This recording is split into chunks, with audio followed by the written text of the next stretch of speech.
안녕하세요. 시완이와 함께하는 성경 공부에 오신 것을 환영합니다. 오늘은 마태복음 14강 1부에 이어서 마태복음 14강 2부를 시작하도록 하겠습니다. 마태복음 14강 2부에서는 아까 그 표에서 봤던 B부분과 C부분을 나눠보도록 하겠습니다. 먼저 B복음에 나오는 세 가지 비유 중 첫 번째 비유는 가라지 비유입니다. 가라지는 잡초나 독이 있는 식물로 번역할 수 있습니다. 이 식물은 초기 단계에서는 밀과 매우 모양이 흡사해서 구분할 수가 없고, 그래서 독이 있어서 또 식용으로는 먹을 수 없습니다. 비유에서는 원수가 가라지를 밀 가운데 뿌려서 밀과 구분할 수 없게 되자 밭의 가라지를 뽑을 수 없게 됐습니다. 가라지 비유는 선한 일을 선한 목적으로 시작했는데 어느 날 보니 악한 요소가 섞여 있다는 사실을 보고 깜짝 놀라는 것과 같습니다. 이 비유에서 우리가 알 수 있는 점은 두 가지가 있습니다. 첫째, 교회의 혼합성을 비유에서 직접 언급하진 않지만 어느 정도 내포하고 있습니다.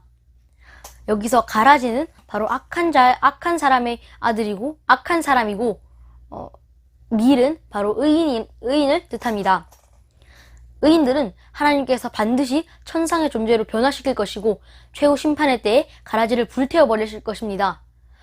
교회는 영광스러운 변화를 소망하면서 불법이 아니라 의인들이라는 호칭에 합당하게 살아야 합니다. 이어서 나오는 겨자씨 비유에서는 처음에는 아주 작고 미약하게 시작되었던 하늘나라가 나중에는 아주 커다랗게 변할 것이다 라는 메시지를 줍니다. 31절에서 심은이라는 동사는 과거형으로서 벌써 심었다, 겨자씨를 이미 심었다 라는 말입니다. 하늘나라는 그래서 이미 시작되었으므로 아직은 어린 새싹과 같이 미약하지만 계속해서 성장할 것입니다.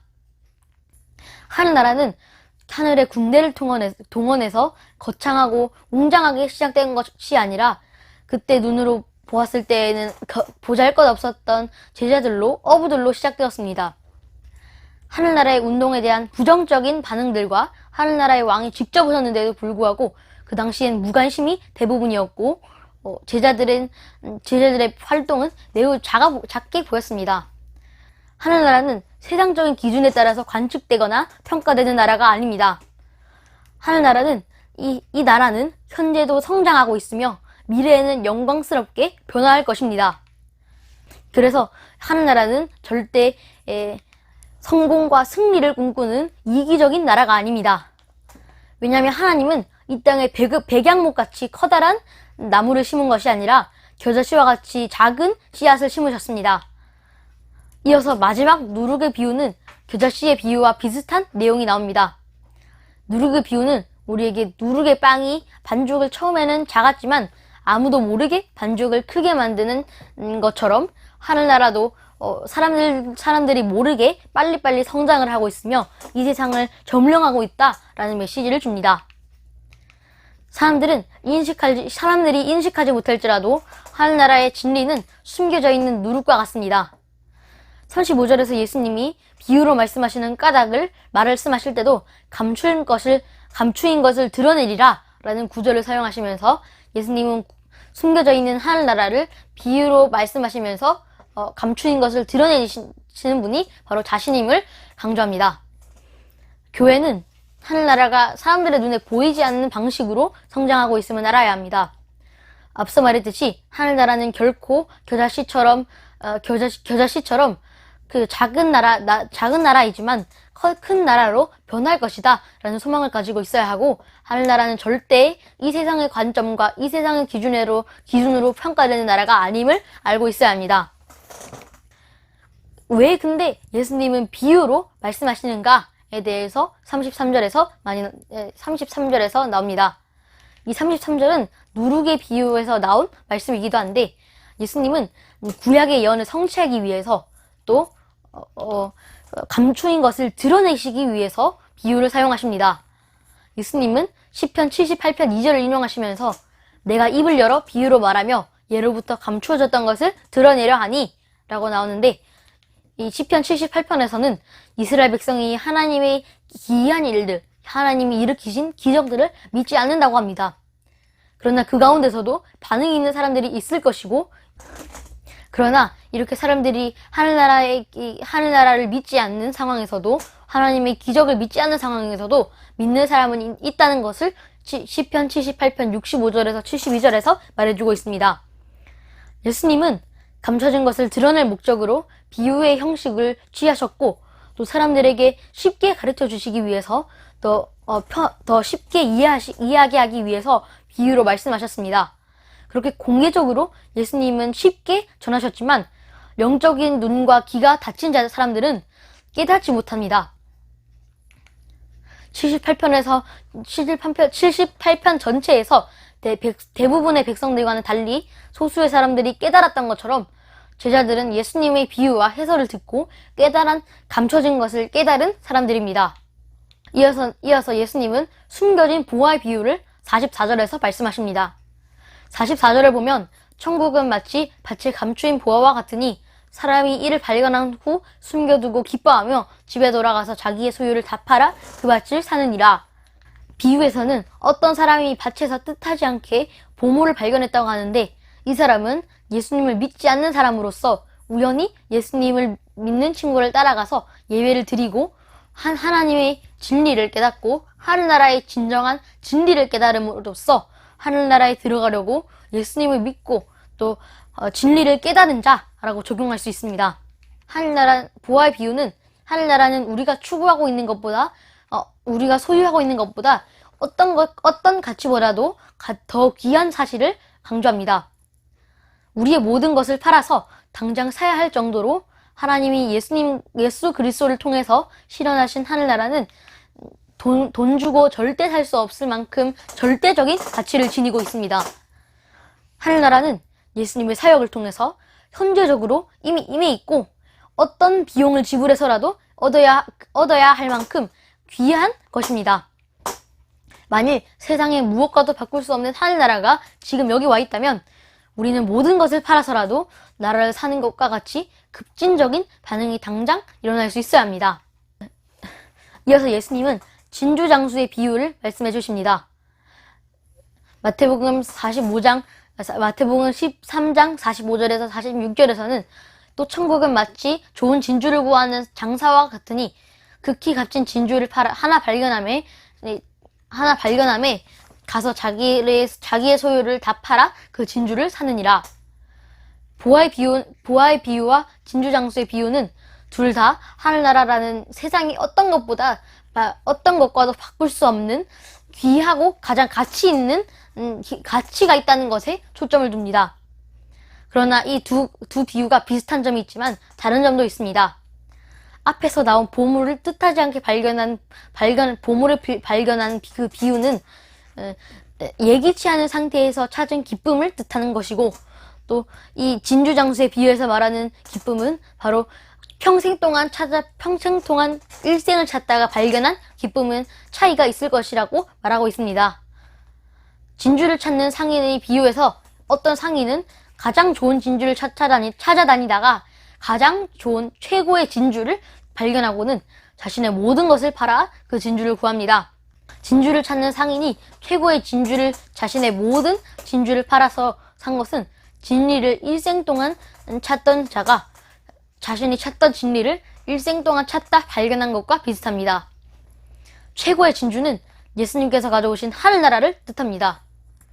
하늘나라보다 더 가치 있는 것은 없습니다. 하늘나라는 최선을 다해 찾아야 하고, 하늘나라는 우리가 지금 여기 와 있다면 우리가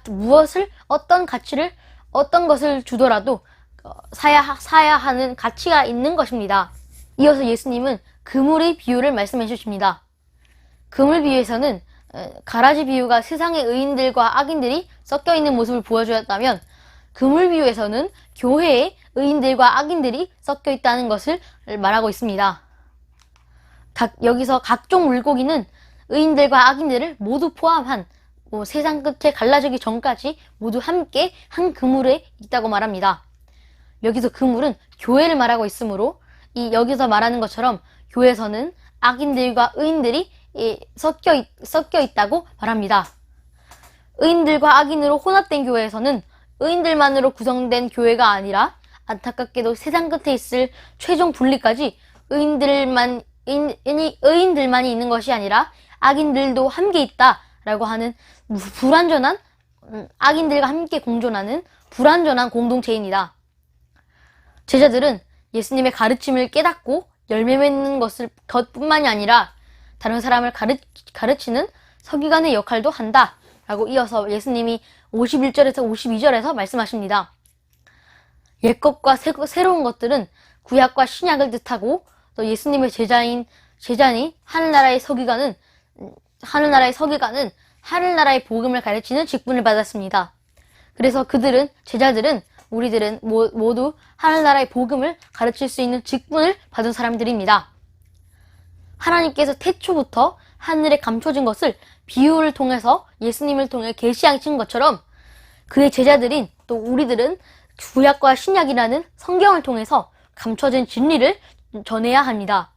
제자들은 먼저 성경에서 기록한 그 메시아이신 예수님을 우리의 교사로서 받아들이고 우리의 구원자로 받아들이고 예수님께서 성취하신 그 구약 말씀과 그 말씀들을 새로운 관점에서 구약을 신약으로 인용을 해서 함께 해석해서 가르치는 사람이 바로 예수님이고 바로 예수님의 뒤를 따라서 성경을 해석하고 가르치는 사람들이 바로 예수님의 제자들인 우리입니다.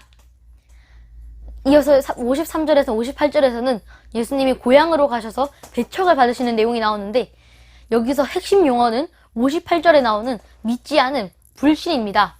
가까운 존재, 아주 가까운 고향 사람들이지만 예수님의 말씀에 고향 사람들은 반대를 하고 예수님이 자신의 마을을 망신시키고 있다라고 하면서 그 본문에 나오지는 않지만 마가복음 본문에서는 욕까지 하며 미친 자라고 합니다.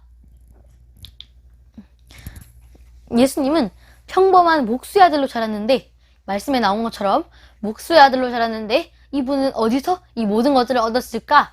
라고 이 본문에 나온 사람의 질문처럼 우리도 질문할 수가 있습니다. 먼저 그 당시에 어떤 사람을 언급할 때 왜 그 사람의 어머니나 아버지 직업을 언급하시는지 알아봅시다. 어떤 사람을 언급할 때 아버지의 직업을 말하는 것은 유대 지방의 풍습이었습니다. 또 그리고 예수님은 목수의 아들로 태어나셨는데 예수님의 아버지인 목수 요셉은 무명의 인물이었고 목공의 아들로 자란 자가 나라와 민족을 구원할 메시아인 것은 전혀 어울리지 않습니다. 하지만 예수님이 목수의 아들로 태어나신 것은 자기 백성을 구원하기 위해 낮아져서 오신 것입니다. 만약 예수님이 겸손하지 않았더라면 예수님은 목수의 아들로 태어난 것이 아니라 왕의 아들로 태어나셨을 것입니다. 그래서 예수님은 겸손의 종으로서 이 땅에 오셨기 때문에 목수의 아들로 태어나셨고 하지만 그런 겸손의 종이신 예수님을 고향 사람들이 알아볼 수가 없었습니다. 결론을 짓겠습니다. 우리는 이스라엘 백성들처럼 보아도 보지 못하는 사람이 되면 안 되고 들어도 듣지 못하고 깨닫지 못하는 사람이 되면 안 되고 겨자씨처럼 작은 하늘나라의 영역을 누룩이 커져가는 것처럼 겸손하게 넓혀가야 합니다. 또 우리가 가장 중요시해야 하는 것은 우리의 우선순위에 두어야 하는 것은 바로 하늘나라를 위한 것입니다. 감사합니다.